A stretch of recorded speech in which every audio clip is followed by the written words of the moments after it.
הראו לך איך להתפלל, אבל לא לימדו אותך איך לחשוב.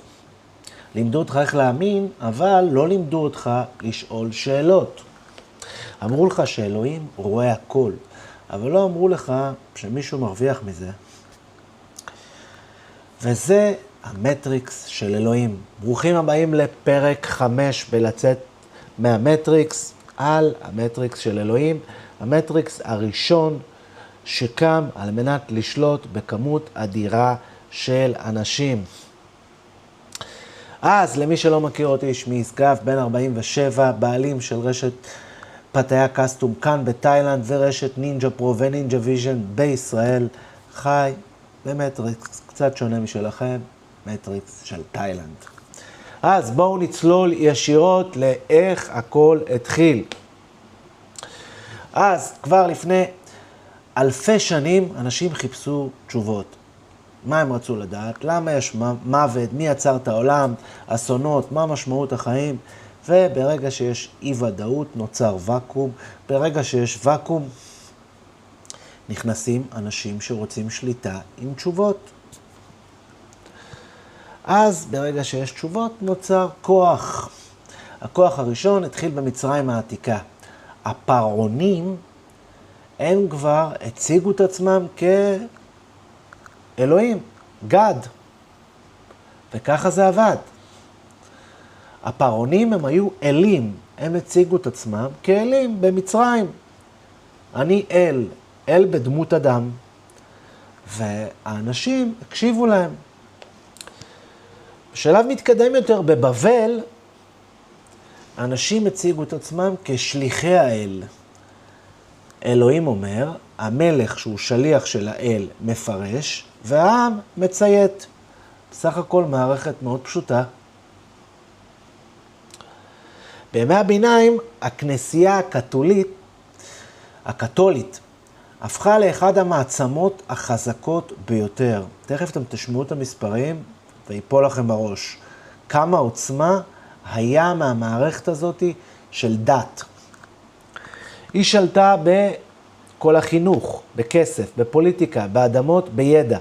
רוב האנשים בזמנו לא ידעו קרוא וכתוב, ומי שהחזיק בידע החזיק בכוח.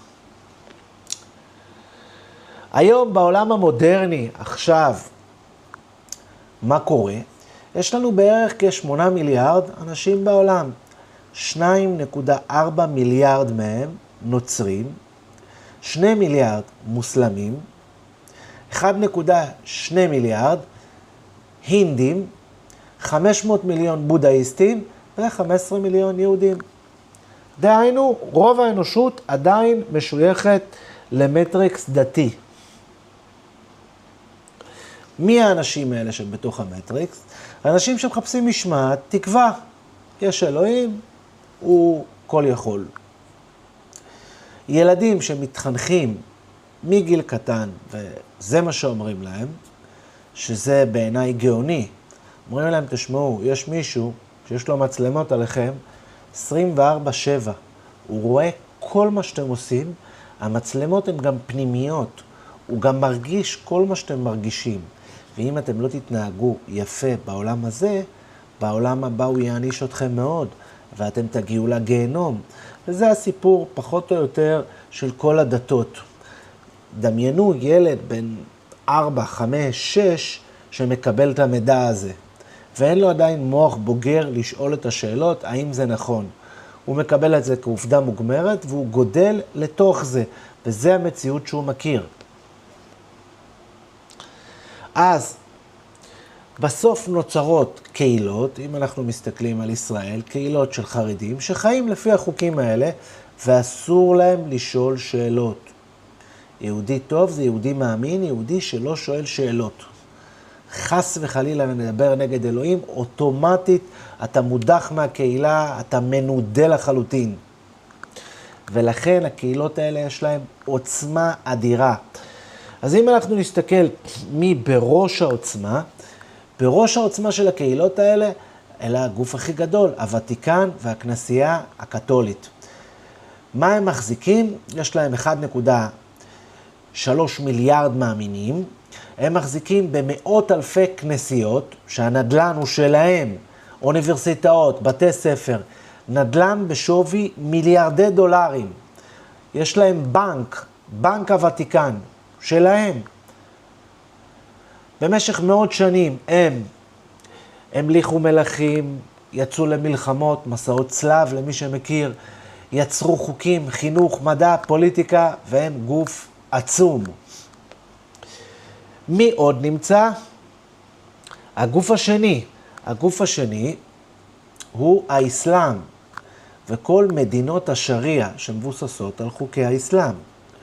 יש להם 2 מיליארד מאמינים, 50 מדינות מוסלמיות, אנחנו כרגע במלחמה עם איראן, שהיא אחד מהם, אפגניסטן, ערב הסעודית. הדת משפיעה על הכל שם, על לבוש, זוגיות, מיניות, חופש ביטוי, מערכת משפט, הכל, חיי אנשים, פשוט זה חוקי השריעה, וככה המדינה פועלת. גם להם יש מיליארדי דולרים והשפעה עצומה על כל דבר שזז. אחר כך אנחנו מגיעים לעם הנבחר. העם הנבחר, היהדות, יש כ-15 מיליון מאמינים. יש להם ביחס ל-15 מיליון כוח עצום. הרבנות שולטת עם מערכת סגורה, נישואין, גירושים, חוקים, תחבורה בשבת, כשרות, חינוך, תקציבי מדינה, מפלגות דתיות, יש להם כוח עצום, וגם פה יש מטריקס מאוד מאוד חזק, שמשפיע בצורה מסוימת על כולנו. עוד בתוך זה, מבלי להיכנס לעומק, מגה כנסיות, עשרות מיליוני עוקבים, ערוצי טלוויזיה, מדיה, מטוסים פרטיים, תרומות במיליארדים, פוליטיקאים שמשתמשים בדת, לגייס קולות, לייצר פחד, לאחד קבוצות, להצדיק מלחמות, לשלוט בתודעה, כוח כלכלי עצום, עם נדל"ן, קרקעות, בתי ספר, אוניברסיטאות, ערוצי מדיה, תרומות, כל מה שאתם רוצים, יש במטריקסים האלה, שזה המטריקס הראשון, לשליטה בתודעה של אנשים. איך המטריקס הזה עובד? כמו הרבה מטריקסים, על ידי פחד. בתוך הפחד, מה יש? גיהנום, עונש, כללה, נידוי חברתי. אוי ואבוי, אם אתה תלך נגד אלוהים, אתה תגיע 7 מהדורי גיהנום. זה חטא גדול, וזה לא משנה באיזה דת, שבעיניי כל הדתות הם פחות או יותר עובדים על יותר מרכיבים פסיכולוגיים, למעט מה מותר לאכול ומה אסור בדתות שונות. אז אם אתם לא מתנהגים יפה, אתם לא טהורים מספיק, אתם חוטאים, אתם לא בסדר, ואתם אשמים. האשמה מייצרת תלות במערכת, אתם רוצים להיות יהודים טובים, צדיקים, או כל דת שאתם משתייכים אליה. אז התכנות עובד מגיל צעיר, ככה הוא הכי חזק, שהמוח הוא מאוד מאוד גמיש, והוא סופק כל דבר כמציאות. הוא ממשיך ללידה, חתונות, כסים, מוות, הכל בנוי תחת אותו מטריקס של שליטה מגיל קטן עד לסוף הדרך. מה ההשפעה הישירה עלינו? ההשפעה עלינו היא פחד ממחשבות עצמאיות. כל דבר זה אלוהים, זה לא אנחנו.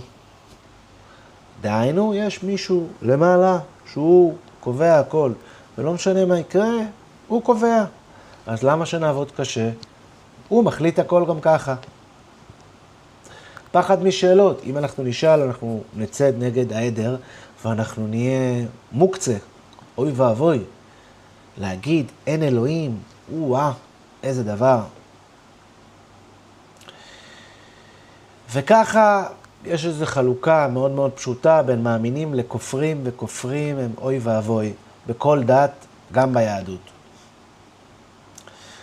אז השליטה היא דרך פחד, תקווה, אמונה, קהילה וחוקים. ויש פה מערכת סגורה שהיא בונה בתוכה את הכל. סיפור אישי, שאני הייתי אני זוכר, 12-13.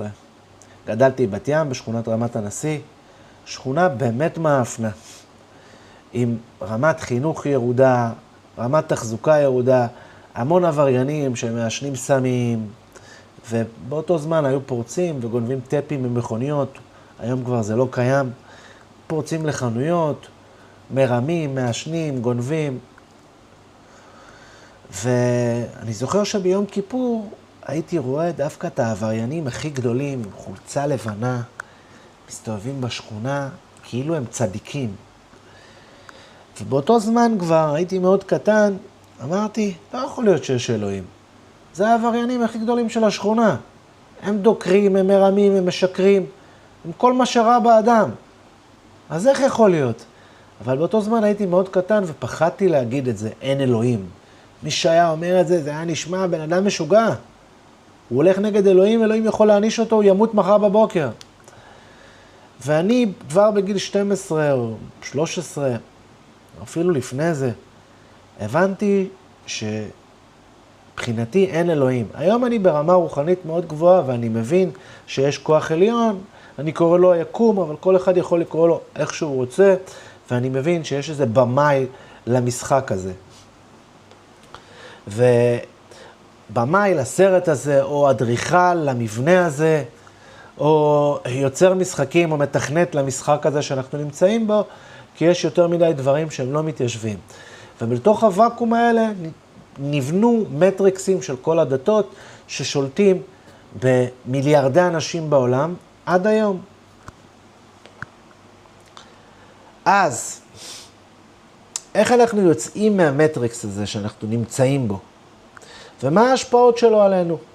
אם אנחנו בתוך המטריקס, ההשפעות הן קריטיות על כל דבר מזוגיות, חגים, תרבות, מה אסור, מה מותר.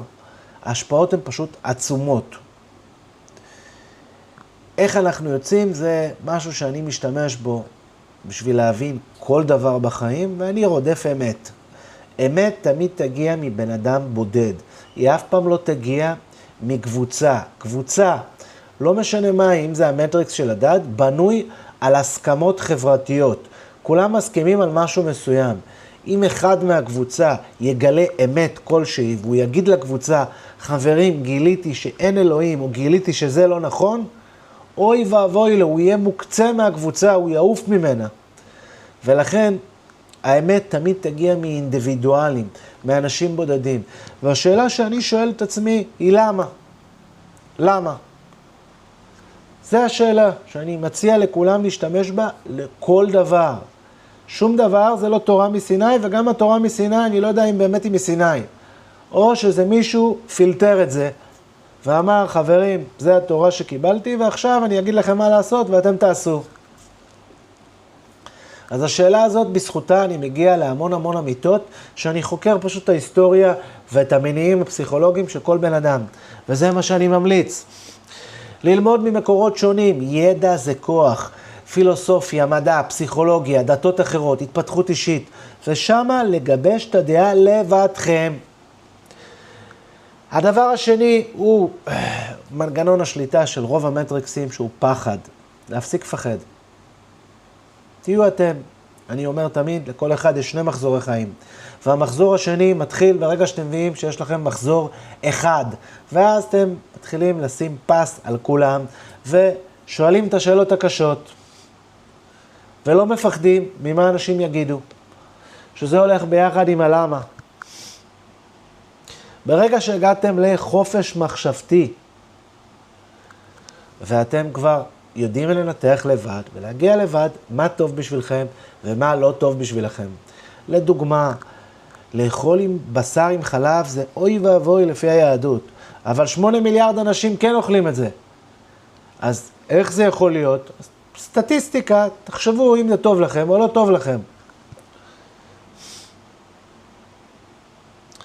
בסוף, רוחניות אמיתית זה להיות מחובר לעצמך ולהבין בפשטות שיש משהו מעבר. יש את המוצק, את החומר, שאם אנחנו לומדים קצת תורת הקוונטים, אנחנו מבינים שהכל בנוי מאנרגיה, והכל בסוף זה איזשהו חיבור של אנרגיה. ויש את הרוחניות. סיפור נוסף אמיתי, לפני כמה שנים, עשיתי הליכה בפארק, זה היה בחולון, וסיימתי בדיוק לקרוא את הספר, הנזיר שמכר את הפרארי שלו. ושאלתי חבר, תגיד לי, מה זה רוחניות? לא ידעתי מה זה. מה ההגדרה של זה? זה תמיד נשמע לי כמו דת, וסלדתי מדת, בעקבות הסיפור הראשון. ורוחניות, בקצרה, זה כל מה שהוא לא חומר, הוא רוח. אם אתם מאמינים שיש דבר כזה שנקרא קרמה, או אם אתם מאמינים שיש דבר שנקרא חוק התדרים, שאם עכשיו אני חושב על מישהו ובאותו רגע הוא מתקשר, האם יש איזה קשר בין זה לזה? הוא בקצה השני של העולם, בישראל, ואני פה בתאילנד. אבל ברגע שחשבתי עליו, פתאום הוא התקשר. או קרמה, אם עכשיו עשיתי משהו רע למישהו, איך אני נכנס לאוטו ופתאום האוטו לא עובד? מה הקשר ביניהם? אני אישית מאמין שיש קשר, ומאמין בחוק התדרים ובחוק המשיכה. ובן אדם רוחני, אני מתחבר לעצמי ועושה מדיטציות על בסיס יומי. לגבי אלוהים, כל אחד והאלוהים שלו, מאמין שיש כוח עליון, אבל רוב הכוח הזה מנוצל לשליטה על ידי פחד וכל הגורמים הפסיכולוגיים שאמרתי לכם. אז תשאלו את עצמכם למה, איך זה תורם, איך זה מקדם אתכם, והאם זה מתאים לכם. שום דבר, זה לא תורה מסיני. אז צאו מהמטריקס.